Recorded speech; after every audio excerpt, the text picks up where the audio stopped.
नमस्कार दोस्तों, मैं हूं अभिनय और आप सभी का वेलकम करता हूं स्टडी पे। दोस्तों, यहाँ पे पीएम मोदी और डोनाल्ड ट्रंप का जो केमिस्ट्री था वो यहाँ पे काम नहीं आया। ये जो फ्रेंडशिप था वो यहाँ पे काम बिल्कुल नहीं आया। और यहाँ पे डोनाल्ड ट्रंप ने कंप्लीट रूप से एक ब्लैंकेट 26% का जो टैरिफ है वो भारत पे लगा दिया है। और मैं यहाँ पे बताना चाहता हूँ कि कुछ ऐसे इंडस्ट्रीज है जिसपे ये अराउंड 52% के आसपास टैरिफ हो गया है। और इस टैरिफ के मार से हो सकता है कि भारत की जो अर्थव्यवस्था है, जो अभी तक ब्राइट स्पॉट माना जा रहा था दुनिया में, भारतीय अर्थव्यवस्था को ब्राइट स्टार कहा जा रहा था, वो आने वाले समय में इस टैरिफ के मार से हो सकता है कि नेगेटिव स्पॉट बन के रह जाएगा। तो चलिए मैं आपको इस वीडियो में बताता हूं कि पूरा ओवरऑल इकोनॉमी जो है भारत का, उस पर क्या क्या इंपैक्ट पड़ने वाला है। क्योंकि ऑलरेडी 30 सेक्टर्स ऐसे हैं इंडिया में जो यूएसए को सामान बना के बेचते थे। उस 30 सेक्टर पर कैसे कैसे इंपैक्ट पड़ने वाले हैं, उसके बाद बात करेंगे कि भारत का जो टोटल एक्सपोर्ट था 18% के आसपास, जो टोटल हमारा एक्सपोर्ट था वो जाता था यूएसए को, वो भी यहाँ पे बंद होता हुआ नजर आ रहा है। तो क्या ओवरऑल इंडिया के पास ऑप्शन बचा हुआ है, और क्या जो बाकी न्यू मार्केट है क्या इंडिया उसको पेनिट्रेट कर पाएगा या नहीं कर पाएगा, सबको डिस्कस करते हैं एक एक करके। तो आप यहाँ पे हेडलाइन पढ़ सकते हैं कि Donald Trump announces 26% discounted reciprocal tariff on India. ये यहाँ पे डिस्काउंटेड इसलिए लिखा गया है क्योंकि अमेरिका का मानना यह है कि इंडिया क्या करता है, अराउंड 52% के आसपास जो टैरिफ है वो लगाता है अमेरिका के सामान पे।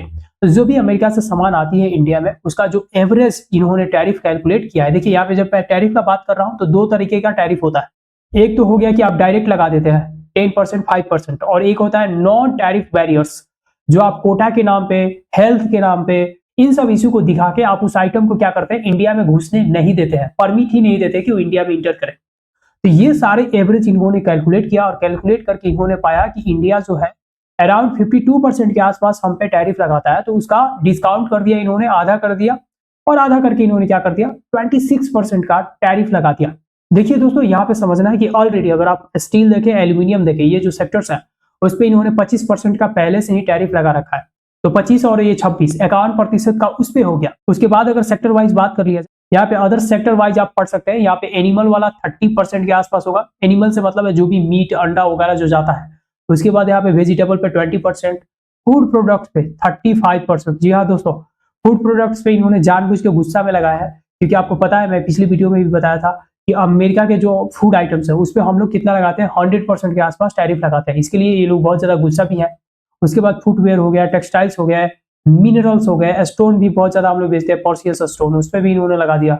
उसके बाद केमिकल्स हो गया। उसके बाद ये जो ट्रांसपोर्टेशन का इक्विपमेंट्स है, ये सारे के सारे जो सेक्टर है, अराउंड 30 सेक्टर्स है जो यहाँ पे क्या करते हैं, अमेरिका को आइटम्स बेचते हैं। और आपको मैं बताना चाहता हूँ कि टोटल जो हमारा एक्सपोर्ट होता है ना, उसका 18% एक्सपोर्ट कहाँ होता है, यूएसए में होता है। तो इसका बहुत ह्यूज इंपैक्ट होने वाला है पूरा इकोनॉमी पे, क्योंकि आपको पता होना चाहिए कि जो जीडीपी होता है वो क्या होता है कि उस देश के भीतर, उस देश के जो पॉलिटिकल बाउंड्री है उसके अंदर में कितने सामान बनाए जा रहे हैं। जितना ज्यादा सामान बनता है, जितना ज्यादा सामान बन के बिकता है, इसका मतलब ये होता है कि वो जो जीडीपी है वो राइज कर रहा है, बढ़ रहा है, पॉजिटिव वे में जा रहा है। लेकिन वहां पे अगर सामान बनना कम हो जाए, वहां पे सामान बिकना कम हो जाए, तो जीडीपी क्या होता है, वो गिर जाता है, कम हो जाता है, नेगेटिव की तरह जाने लगता है उसका स्लोप। एक तरीके से जब सामान बनेगा कोई खरीदेगा नहीं, तो फिर उस सामान बनाने का फायदा क्या है, उससे क्या होता है, जॉब लॉस हो जाता है। जॉब लॉस के बाद क्या होता है, लोग और सामान नहीं खरीदते, क्योंकि सैलरी ही नहीं मिलेगा उनको, तो सामान कैसे खरीद पाएंगे। तो कुल मिला के बात यह है कि ये जितने सारे इंडस्ट्रीज हैं, यहाँ पे जो भी इन्वेस्टर्स ने अपना पैसा लगा रखा है, वो सारे इन्वेस्टर अभी पैनिक में है, और उनके वजह से जो स्टॉक मार्केट है उसमें बहुत बड़ा अप डाउन देखने को आपको मिलेगा। उसके बाद ये सारी इंडस्ट्रीज है, इनको एक नया मार्केट ढूंढने में बहुत ज्यादा समस्याएं आने वाली है। यहाँ पे दोस्तों मैं आपको एक डाटा दिखाना चाहता हूँ। ये वर्ल्ड बैंक का डाटा है। इसमें आप देख सकते हैं कि दुनिया भर के जितने भी कंट्रीज है वो किस तरीके से टैरिफ लगाते हैं। जो भी सामान उनके देश में आता है उस पर जो भी टैक्स लगाते हैं उसको टैरिफ कहा जाता है। तो यहाँ पे जो इंडिया है वो नंबर 1 है। सबसे ज्यादा टैरिफ दुनिया भर में कोई देश लगाता है तो वो है भारत। और इसके वजह से डोनाल्ड ट्रंप बहुत ज्यादा नाराज है। इनफैक्ट डब्ल्यूटीओ ने भी समय समय पे बोला था भारत को कि इतना ज्यादा टैरिफ आप नहीं लगा सकते। बहुत सारे ऐसे कंट्रीज है जिन्होंने भारत पे कंप्लेन किया था, ब्राजील हो गया, ऑस्ट्रेलिया हो गया, क्योंकि इन्होंने इसलिए कंप्लेन किया था क्योंकि भारत बहुत ज्यादा क्या करता था, उनके आइटम पे टैरिफ लगाता था। और इसके वजह से यहाँ पे डब्ल्यूटीओ ने चेतावनी भी दिया था इंडिया को कि इतना ज्यादा टैरिफ लगाना ठीक नहीं है। अब आप सोच रहे होंगे कि इतना ज्यादा टैरिफ भारत क्यों लगाता है। तो भारत इतना ज्यादा टैरिफ इसलिए लगाता है कि भारत ये चाहता है कि भारत के अंदर में जो भी इंडस्ट्रीज है उनको फॉरेन इंडस्ट्रीज से क्या किया जाए, बचाया जाए। तो एक तरीके से अगर आप मुझसे पूछेंगे तो मैं यही बताऊंगा कि ये गवर्नमेंट का बहुत ही खराब पॉलिसी है, क्योंकि इस टैरिफ के कारण भारत की जो इंडस्ट्रीज है वो अपाहिज बन जाती है। वो कभी इस लेवल की बनेंगी ही नहीं कि दुनिया के बाकी इंडस्ट्रीज के साथ कंपटीशन कर सके। और ये दिन आना ही था और आ ही गया। और इसकी वजह से मुझे अब डर लग रहा है कि भारत की जो इकोनॉमी है वो बहुत ज्यादा डाउन जा सकता है। जी हाँ दोस्तों, अनफॉर्चुनेटली ये बोलना पड़ रहा है कि भारत की जो इकोनॉमी है वो बहुत ज्यादा नीचे भी जा सकता है अगर अच्छे तरीके से अमेरिका से डील करने में भारत चूक जाता है तो।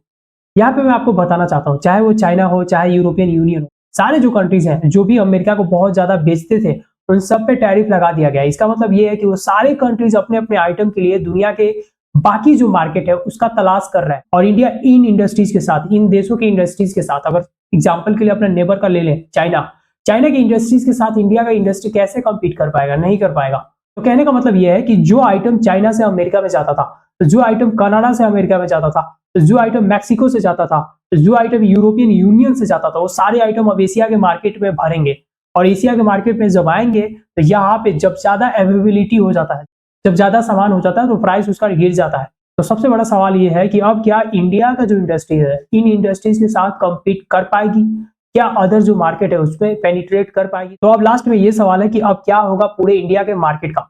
सबसे पहले आपको बता दूं, मैं पिछले वीडियो में भी बताया था, इंडियन जो स्टॉक मार्केट है अब क्योंकि 30 सेक्टर तो कम नहीं होते हैं, 18% जो टोटल एक्सपोर्ट है वो भी कम नहीं होते हैं, जीडीपी पे तो इसका इंपैक्ट बहुत नेगेटिव होने वाला है। दूसरी तरफ अगर बात किया जाए तो अगर हम अमेरिका के साथ डील करते हैं, अगर अमेरिका के मार्केट में हम अपनी इंडस्ट्रीज को मतलब कायम रखना चाहते हैं तो हमें क्या करना पड़ेगा? अपना जो मार्केट है उसको ओपन करना पड़ेगा। और जब हम अपने मार्केट को ओपन करेंगे तब भी हमें लॉस होगा। लेकिन इस वक्त अगर हम ओपन करते हैं तो कहीं ना कहीं हमें कुछ सीखने को भी मिलेगा, जो कि पहले ही कर देना चाहिए था। लाइक चाइना, चाइना ने भी ओपन किया था, बहुत ज्यादा सेक्रीफाइस किया था, उसके बावजूद आज वो लोग क्या कर पाए? अपने आप को डेवलप कर पाए। तो ये दिन तो आना था। तो यहाँ पे डील करने की जरूरत है अमेरिका के साथ, क्योंकि अगर अमेरिका के साथ डील नहीं होता है तो यहाँ पे अमेरिका का जो मार्केट है वो लॉस्ट कर देंगे। और बाकी मार्केट में हम जब जाएंगे तो China, European union, Japan, Korea, ये सारे जो देश है उनके कंपनी के साथ हमारा जो कंपनी है वो कम्पीट नहीं कर पाएगी। मतलब हम बहुत ज्यादा पीछे जा सकते हैं। तो देखना ये होगा कि क्या इंडिया डील करता है या नहीं करता है।